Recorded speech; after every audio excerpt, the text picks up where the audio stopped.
It is going to be a very interesting morning.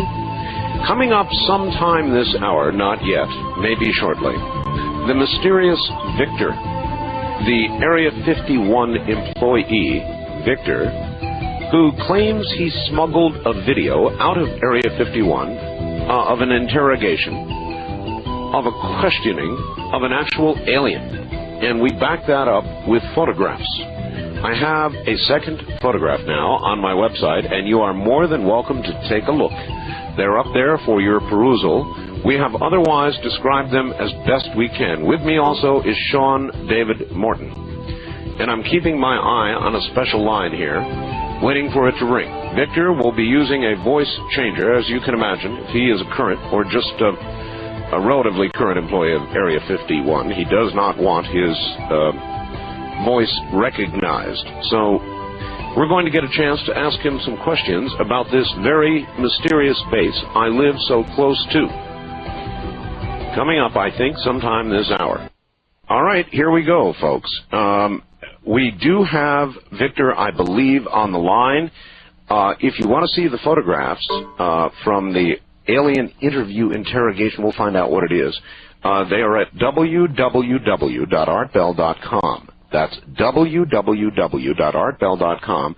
These photographs come to us courtesy of a video allegedly smuggled from Area 51 by the man I think you're about to hear from, Victor. Now, let us first discern whether we have Sean here. Sean? I'm here, boss. Okay. Here we go, I think. Let's see if we've got Victor on the line. Victor, are you there? I'm here. Welcome to the program, Victor. Yes, I think it's fair to say at this moment I'm incensed. This snafu with the telephone numbers. Can I ask you who is at your studio at this time? Well, I'm here. And other yourself? No, my wife is here, of course. I do my broadcast from home, Victor, and other than myself and my wife, there's nobody.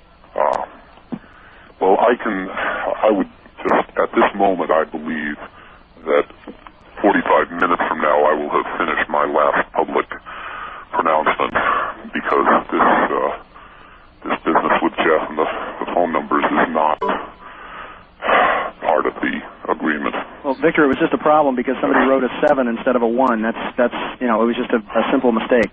All right. Yes. We're sorry. Yeah, we are sorry, and it was just a simple mistake is exactly correct. Victor... who is that second voice? I'm sorry, this is Sean Morton. How are you, sir? Oh, Mr. Morton. Nice to talk to you. Yes. If you can, Victor, we would like to both probably ask you some questions if we can. Obviously, if you can't answer a question, you let us know, and, we'll back away. By the way, Mr. Morton? Yes, sir. John Morton, yes.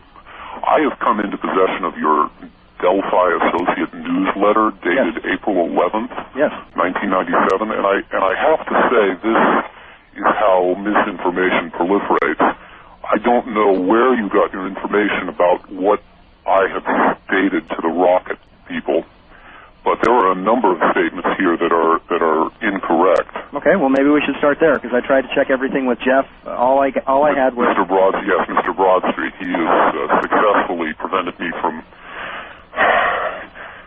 prescribing myself a double Bushmills for nerves. Let's leave that for the moment. All right. In your newsletter, you state Victor was assisting in the downloading of video analog footage to digital computer storage. I have never stated that I was assisting or participating in this downloading. I mentioned the downloading. I referred to the downloading in my cryptic attempt to suggest how the tape was smuggled out, as everyone seems to prefer to refer to it. Is that a reasonable reference to it, smuggled? Well, not in the sense of, later in the same newsletter, Mr. Morton says that let me see if I can find it here. Where is it? Victor? Oh, yes, and an opportunity came where he was left unwatched and unsupervised for a scant few moments, which allowed him to make a quick VHS copy of footage he was viewing, and somehow managed to smuggle it off the base in a bag with some other equipment. Now, I've never made a statement like this. It's a charming scene for a science fiction movie, but frankly, a VHS tape has never come onto or been taken off of the S4. All right, Victor, this is Art Bell. Listen, let's not concentrate on what he's got wrong. Let's concentrate on what really did happen. All right. Okay? So, first of all, how did you get this tape? Can you say that? I cannot say specifically how I came into possession of this tape. I stated in the interview with the Rocket people, which, by the way, was in September of last year. I was under the impression that I would be through with my contractual obligations to them by Christmas, but that's neither here nor there.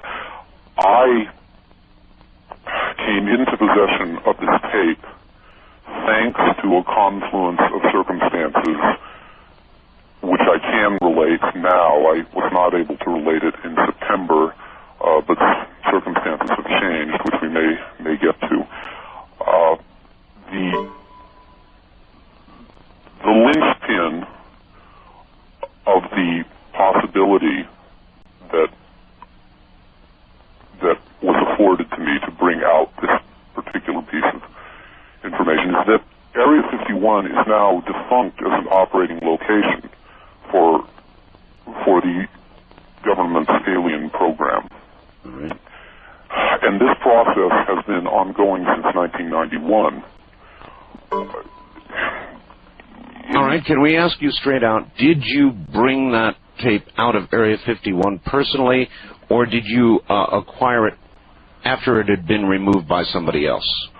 I was the active agent in removing the data that appears on that tape from S4. From S4. The tape itself is a simple VHS copy which I provided to Rocket Pictures. The actual data was digital. It was a relatively small bundle of information. It did not require anything so conspicuous as a VHS tape to be brought out, and I will not say at this time whether it was brought out in a discrete unit or whether it was smuggled out in some other... All right, but in a digital form like an AVI file or something like that you then converted to analog to VHS? Something like that. Yes. Okay, that makes sense. Do you know what DNI stands for? Department of Naval Intelligence. Okay, that settles that one. Were you an employee, or are you now an employee of Area 51?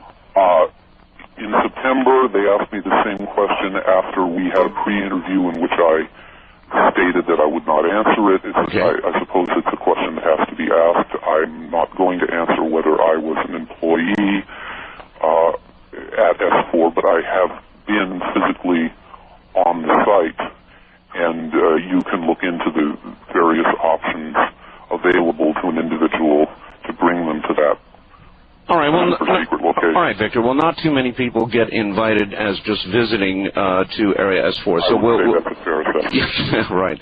So, is it reasonable to ask you how you were transported to the base? I live in Pahrump, Nevada, where every morning there are buses, Victor, that take employees to Area 51. Hell, it says Area 51 right on the side. Other people are flown out to Area 51. Yes. Again, I don't want to specify too specifically because it will tend to indicate when I was there, but they do run the EG&G 737 out of McCarran and more recently CT-43 transports. I suppose I can say I did not take the bus. Okay. Okay, good. Then you flew. So next question is, how long had that alien, do you know, been on the base before they filmed that segment of which you have a portion? Approximately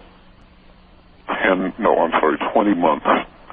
It was brought in late 1989, and